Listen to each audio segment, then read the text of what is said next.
Yo, what up guys? My name is Freddie, Swift Style Garcia, and welcome back to the channel. All right, so today on the bench, we have a special delivery from Raiden. This is the RPM-100 Portable Mixer. And this is the full retail version as it is now available to purchase. But in this video, we're just gonna see what comes inside the box and give you our first impression. Now, to some of you, the packaging might not be too important, but to me, I try to look at everything from a business perspective. And in this case, I personally want to see smaller companies like Raiden in a bigger market, because essentially more people would see this product, it gets into bigger retail stores, which then means more people get introduced to the portable scene. And I'm all about that.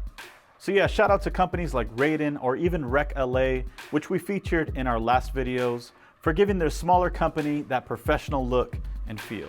All right, so let's take a look at what comes inside the box.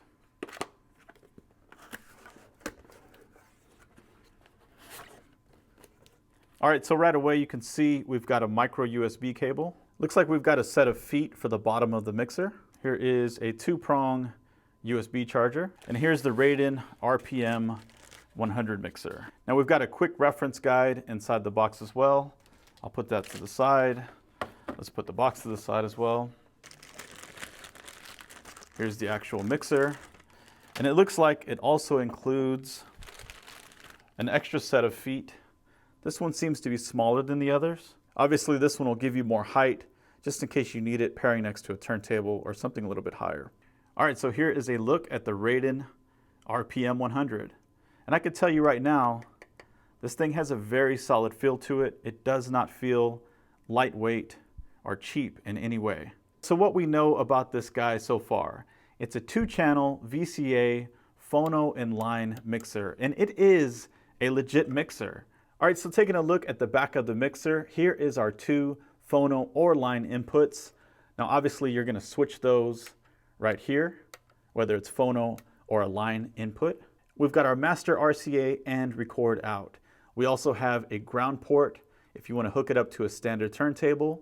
Here's our power button, and here is our USB charge port. Now, speaking of that charge port, this thing has a 9-hour lithium-ion battery inside, so it's definitely portable. Now, honestly, after feeling the weight and the build of this guy, it doesn't seem like a typical portable product. Now, I'm not saying that this thing is too heavy to be on the road, but what I am saying is it feels professional. It feels legit. It feels like a mini mixer, which is obviously what it is. So let's take a look at the front here. All right, so here's a look at our 1/4-inch headphone port. You can switch here between Q and master, and obviously switch between channel 1 and channel 2. Now, what we haven't touched on is that this thing is equipped with a mini innovator plus. There's the calibration button right there.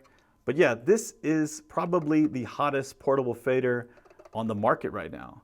And it's dope to have that fader inside of this unit.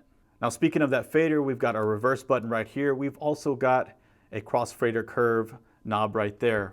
And on the bottom here is a calibration button for your mini innovator plus, but I'll show you that in the next video. Other than that, it's got a dual band EQ with an LED meter right here in the center. All right, so I'm gonna charge this guy up and test it out with a couple different units. You can expect a first cut and full review here within the next week or so. But I can tell you right now, my first impressions are very nice. I like the build of this thing, I like the feel of this thing, and I can't wait to cut with it. So stay tuned for our future videos with this RPM-100. Subscribe to the channel if you haven't already. I'll catch you guys in the next one. Keep scratching. Peace.